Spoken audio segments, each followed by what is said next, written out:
दोस्तों जय हिंद जय भारत। मैं मदन लाल आज़ाद, संस्थापक संयोजक ठगी पीड़ित जमाकर्ता परिवार और all India bike board taxi union, आज दिनांक 21 अगस्त 2022 को आपके समक्ष प्रस्तुत हूँ राजधानी दिल्ली से।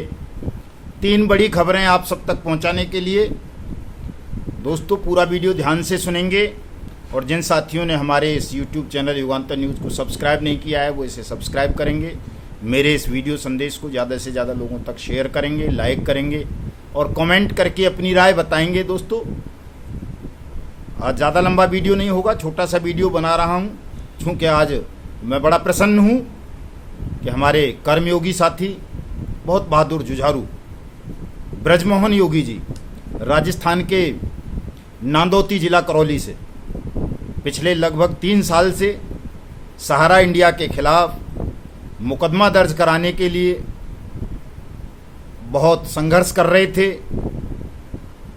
अनेक त्याग किए उन्होंने, बलिदान किए और जिन हालात में वो संघर्ष कर रहे थे, कई बार उनकी पोस्ट पढ़ के आंखों में आंसू निकल आते थे कि सहारा इंडिया परिवार ने, सुब्रत रॉय और उसकी ठग मंडली ने कैसे कैसे निर्दोष, मेहनतकश,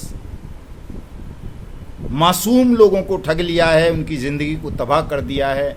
उनके पूरे परिवार के समक्ष आत्महत्या के सिवाय अन्य कोई विकल्प नहीं छोड़ा था इस सहारा इंडिया ठग कंपनी ने। दोस्तों खैर, ब्रजमोहन योगी जी से लगभग 1 साल पहले से हमारी मुलाकात हुई, उनसे बातचीत हुई। उनको कहा, लड़िए योगी जी, निश्चित रूप से आपको सफलता मिलेगी। भौतिक रूप से पहली मुलाकात मेरी और उनकी जनवरी में जो हमने संसद सत्याग्रह किया था इसी साल में हुई थी। 31 जुलाई के संसद सत्याग्रह में भी वो आए थे और मैं समझता हूँ शायद देश में कोई ऐसा कार्यक्रम, कोई ऐसा आंदोलन नहीं होता होगा ठग कंपनीज के खिलाफ जिसमें ब्रजमोहन योगी जी की सहभागिता या सहयोग ना रहता हो। जिन विपरीत परिस्थितियों में ब्रजमोहन योगी जी संघर्ष कर रहे थे दोस्तों, बहुत गरीबी के हालात में रहते हुए, आप में से ज़्यादातर लोग उन्हें जानते होंगे। उन ब्रजमोहन योगी जी को आज न्याय की पहली सीढ़ी पर चढ़ने का अवसर मिल गया है। थाना नंदौती, जिला करौली, राजस्थान में FIR नंबर 263/22 पर धोखाधड़ी और ठगी की धाराओं के साथ साथ बट्स एक्ट के तहत उनकी FIR दर्ज हो गई है दोस्तों। और ब्रजमोहन योगी जी अभिकर्ता हैं सहारा इंडिया के, आप सबको पता होगी। और ये अभिकर्ताओं की ओर से ही सहारा इंडिया के खिलाफ FIR लॉन्च हुई है। जो लोग आपको बट्स एक्ट से डराते हैं, भयभीत करते हैं कि बट्स एक्ट एजेंट्स के खिलाफ है, एजेंट्स की कोई सुनवाई नहीं है, एजेंट्स की शिकायत पर कहीं FIR दर्ज नहीं होगी कंपनीज के खिलाफ, उन तमाम लोगों के मुंह पर एक करारा तमाचा है ब्रजमोहन योगी जी द्वारा दर्ज कराई गई आज की ये FIR। इसको पढ़ सकते हैं, मैंने नंबर बता दिया है, 263/22 है, PS नांदौती है, जिला करौली, राजस्थान में दर्ज हुई है। बाकी ये ट्विटर पे भी डाल दी होगी योगी जी ने, अगर नहीं डाली है तो मैं अभी इसके लिंक दूंगा। ट्विटर पे मैं भी डालूंगा, फेसबुक पर भी लगाऊंगा, उसको व्हाट्सएप ग्रुप में भी शेयर करूंगा। आप सब पढ़ सकते हैं और निश्चिंत और निर्भीक हो सकते हैं ब्रजमोहन योगी जी की इस FIR को देख करके कि यदि आप संघर्ष करोगे, मांग करोगे, ईमानदारी से लड़ोगे तो तमाम विपरीत हालातों के पश्चात भी आपका मुकदमा पुलिस को बट्स एक्ट की धाराओं के तहत दर्ज करना पड़ेगा। और जब बट्स एक्ट की धाराओं के तहत मुकदमा दर्ज होगा तो पुलिस की ये ड्यूटी बन जाती है कि उस मुकदमे की तफ्तीश और सारी इन्फॉर्मेशन जो डिस्ट्रिक्ट की बट्स एक्ट अथॉरिटी होगी वहाँ भेजनी पड़ेगी तमाम कार्रवाई करके। और BUDS act authority 180 working days में स्पेशल कोर्ट से, जो बट्स एक्ट की कोर्ट हैं स्पेशल, वहाँ से आपका ट्रायल कंप्लीट करवा कर 180 कार्य दिवस के अंदर अंदर आपका जो जमा राशि है किसी भी कंपनी में उसे आपको 2 गुना से लेके 3 गुना तक वापस कराएगी। ये बट्स एक्ट अथॉरिटी की जिम्मेदारी है, राज्य सरकार की जिम्मेदारी है, केंद्र सरकार की जिम्मेदारी है, स्पेशल स्पीडी कोर्ट की जिम्मेदारी है और साथ साथ उस जांच एजेंसी, पुलिस या CBI जो भी होगी उसकी भी जिम्मेदारी है। तो इसलिए आप तमाम लोग भयमुक्त होकर के अपनी अपनी FIR अपने अपने नज़दीकी थानों में ज़रूर कराएं। ब्रजमोहन योगी जी सहारा इंडिया के कार्यकर्ता हैं, लेकिन अन्य कंपनीज के कार्यकर्ता भी, चाहे वो PACL पल्स के हों, चाहे बाइक बोर्ड के हों, चाहे हेलो टैक्सी के, चाहे टॉप राइड के, चाहे राधा माधव कॉरपोरेशन लिमिटेड के, चाहे ब्लू फॉक्स मोशन के, चाहे आदर्श क्रेडिट के, चाहे Navjivan, Sanjivani, Apeshwar, Kheteshwar, Haldar, BFC, Trinity Credit, Kisan Agro, JKV और Karam Bhumi, Kalpataru, Hamara Vahan, Hamari Sawari, Evergreen, NMM, Heera Gold, Ramel, Prayag, Priya Parivar, Suregain, GCA, जिस भी ठग कंपनी की आप ठगी का शिकार हुए हैं या ठग क्रेडिट कोऑपरेटिव सोसाइटी की का, आप तमाम साथी, एजेंट साथी खास तौर से अपनी अपनी एफआईआर ठग कंपनीज और ठग क्रेडिट कोऑपरेटिव सोसाइटी के खिलाफ बट्स एक्ट की धाराओं के साथ अवश्य कराएं, ताकि आपके परिवाद को बट्स एक्ट अथॉरिटी कंसीडर कर सके और आपका भुगतान जल्दी से जल्दी आपको करा सके। दोस्तों, दूसरी खबर दोस्तों देश के उस चर्चित स्कैम के विषय में है, बाइक बोट टैक्सी स्कैम, जिसमें देश के 2 लाख सैनिकों के साथ ठगी हुई। उस स्कैम में फंस के 1200 से ज़्यादा फौजियों ने आत्महत्या की और फौजियों का 62,100 यूनिट रक्त निकाल करके भी ठगों ने विदेशों में बेच दिया। इतने जघन्यतम प्रकरण के संदर्भ में खबर है कि जो गैंगस्टर एक्ट में बाइक बोट टैक्सी स्कैम के ठगों के खिलाफ मुकदमा दर्ज हुए थे। नोएडा में पुलिस की और अमर उजाला की खबर के अनुसार पुलिस और अन्य एजेंसियां अब तक बाइक बोट टैक्सी स्कैम करने वाले ठगों की लगभग 7,500 करोड़ रुपए की प्रॉपर्टी जब्त कर चुकी हैं और एक अनुमान बताता है कि ये प्रॉपर्टी केवल 5% है। 95% प्रॉपर्टी अभी बची हुई है जो चिन्हित की जा रही है, जो देश में भी है विदेशों में भी है। दोस्तों, बाइक बोट टैक्सी स्कैम के संदर्भ में जो सीबीआई ने गाजियाबाद में मुकदमा दर्ज किया था पिछले वर्ष, उसमें बट्स एक्ट की धाराएं लगाई गई हैं। हमने मुख्यमंत्री योगी जी से अनुरोध किया है कि बाइक बोट टैक्सी स्कैम का ट्रायल बट्स एक्ट की कोर्ट के स्पीडी ट्रायल में हो और उसके लिए पत्र लिख रहे हैं। मैं स्वयं योगी जी से मुलाकात करने भी नेक्स्ट मंथ अगले महीने सितंबर में लखनऊ जा रहा हूं, क्योंकि मैं तो पूरे देश भर का ही दौरा करने जा रहा हूं। 25 अगस्त से उत्तराखंड कोटद्वार से इस दौरे को शुरू कर रहा हूं भारत यात्रा मिशन भुगतान के तहत। और आप जो भी हैं, जहां भी हैं, जिस भी जिले में या जिस भी राज्य में आप रहते हैं, मैं आप सबके पास आऊँगा।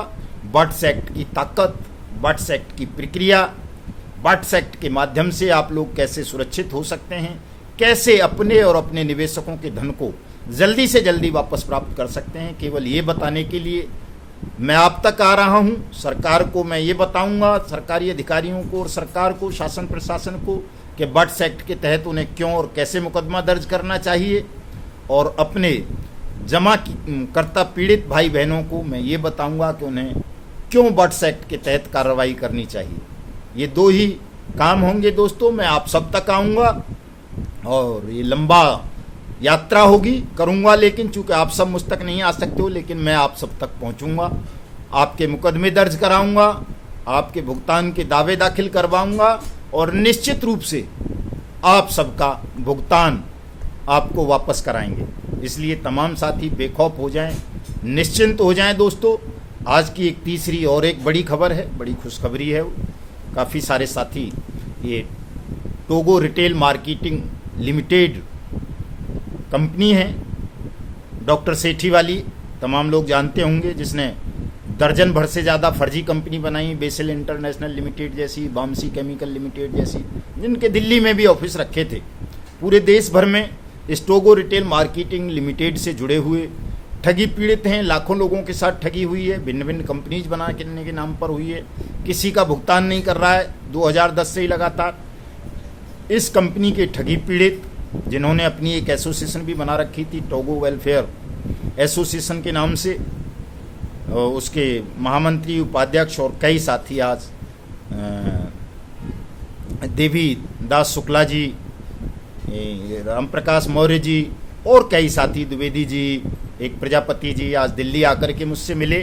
हालांकि मेरे मन में ये संदेह था कि वो कहीं कंपनी के लोग हैं, क्योंकि उन्होंने पहले जो मैंने उनके पत्र वगैरह पढ़े थे, मुझे लगता था कि ये तो कंपनी के पक्ष में खड़े हैं, लेकिन आज बड़ी विस्तार से उनके साथ कई घंटे लंबी चर्चा हुई, उनकी समझ में बट्स एक्ट आया और उन्होंने मुझे वचन दिया है कि वो बट्स एक्ट के तहत Togo retail marketing limited company के खिलाफ मध्य प्रदेश, उत्तर प्रदेश, महाराष्ट्र, दिल्ली, उत्तराखंड, हिमाचल, पंजाब, हरियाणा, राजस्थान, जहाँ जहाँ भी इसके पीड़ित हैं उन सबको तैयार करेंगे। उनकी ऑर्गेनाइजेशन से 10,000 लोग जुड़े हुए हैं, उनकी मेंबरशिप है, सबको सूचना देंगे और टोगो रिटेल मार्केटिंग लिमिटेड और उसकी सिस्टर कंपनीज के खिलाफ बट्स एक्ट के तहत मुकदमे दर्ज कराएंगे और अपने भुगतान के दावे भी फाइल कराएंगे। मैं भी, हमारा संगठन भी उनकी इस कार्य में सहायता करेगा। हम बतौर सहयोगी उनको सहयोग करेंगे, उनके मुकदमे दर्ज कराएंगे, उनके भुगतान में भी उनको सहयोग करेंगे, तमाम साथियों का भुगतान वापस दिलाएंगे। हमने इसी कंपनी के खिलाफ हमीरपुर में FIR डलवा रखी हैं, एक उत्तर प्रदेश में बरेली में भी डलवाई है और दिल्ली में चूंकि इसके 2 रजिस्टर्ड ऑफिस रहे हैं, दिल्ली में भी इस कंपनी के खिलाफ मुकदमे दर्ज कराएंगे और इसकी जांच CBI से कराएंगे निश्चित रूप से दोस्तों।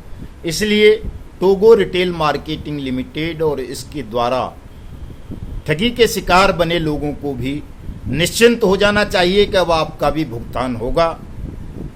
दोस्तों, HBN के मामले में आज खबर आई है, राजकुमार जी आए हुए थे, बता रहे थे कि प्रीति विहार से कोई फ़ोन आया था थाने से, और तो आज तो चूँकि छुट्टी थी, आज ज़्यादा तफसील से बात नहीं हो सकी है, लेकिन उस पर भी हम काम कल से आगे बढ़ाएंगे।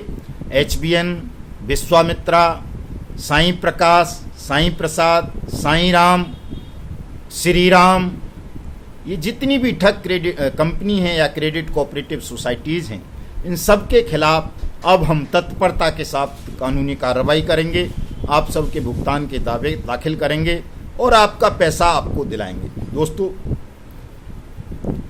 हमारे कुछ साथी बहुत ज़्यादा एक्टिव होकर के काम कर रहे हैं। समृद्धा जीवन से, जो महाराष्ट्र में हमारे साथी हैं, 4-5 बहनें हैं, वर्षा जी, सीमा जी, वो बड़ी तत्परता से, सक्रियता के साथ वहाँ काम कर रही हैं। उन्होंने FIR भी फाइल की हैं बट्स एक्ट के तहत समृद्धा जीवन के खिलाफ। हरियाणा के साथी हैं मास्टर जी हमारे, बहुत मेहनत कर रहे हैं। और पल्स के हमारे साथी रामदेव गौतम जी, तरणजीत कौर जी, मुल्खराज जी, वीर जी, महेंद्रपाल सिंह दानगढ़ जी, और हमारे उत्तराखंड के प्रभारी आदरणीय सुखदेव सिंह शास्त्री जी, लक्ष्मी बिष्ट जी, मुकेश क्रांतिकारी जी, बड़ी मेहनत और समर्पण भावना के साथ इस मिशन भुगतान को आगे बढ़ा रहे हैं। मैं समझता हूं आप कुछ और साथी इसी प्रकार से तैयार होकर के इस मिशन भुगतान की लड़ाई को आगे बढ़ाएंगे तो हम बहुत जल्दी सब अपनी अपनी डूबी हुई जमा रकम को ठगों से और बेईमान सिस्टम से बट्स एक्ट 2019 के तहत प्राप्त करने में सफल हो जाएंगे। दोस्तों, उत्तर प्रदेश में अभी काफ़ी सारी गंभीर समस्या खड़ी हो रखी है। आज रमेश सिंह साहब बता रहे थे मुझे कि साहब वो IO की समझ में नहीं आ रहा कि बट्स एक्ट क्या होता है। तो मैं उत्तर प्रदेश के साथियों से, हरियाणा के साथियों से, मध्य प्रदेश के साथियों से और दूसरे राज्यों के साथियों से ये कहना चाहता हूं कि साथियों, जहां बट्स एक्ट समझ में नहीं आ रहा किसी पुलिस अफसर की में, उसे तो मैं आकर के समझा दूंगा। बट्स एक्ट आ ही रहा हूं मैं हर राज्य में, लेकिन तब तक आप, चूँकि हरियाणा का भी यही स्थिति है, उत्तर प्रदेश की यही स्थिति है, मध्य प्रदेश की यही स्थिति है, बिहार की यही स्थिति है, झारखंड की यही स्थिति है। इन राज्यों के अपने अपने लोकल एक्ट भी हैं, जिसको उत्तर प्रदेश में उत्तर प्रदेश के निपेक्षकों का हित संरक्षण अधिनियम 2005 बोला जाता है, हरियाणा में हरियाणा के निपेक्षकों का हित संरक्षण अधिनियम 2013 बोला जाता है, मध्य प्रदेश में मध्य प्रदेश के निपेक्षकों का हित संरक्षण अधिनियम 2000 बोला जाता है। इसी तरह से झारखंड में भी है 2016 का एक्ट। उत्तराखंड सरकार ने खैर बट्स एक्ट में FIR भी लॉन्च करनी शुरू कर दी हैं और वहाँ भुगतान के दावे भी हो जाएंगे। उत्तराखंड में ज़्यादा तनाव लेने की दोस्तों ज़रूरत नहीं है, चूँकि वहाँ तो सारा इंडिया के खिलाफ अभी पिथौरागढ़ में बट्स एक्ट में FIR दर्ज हुई है।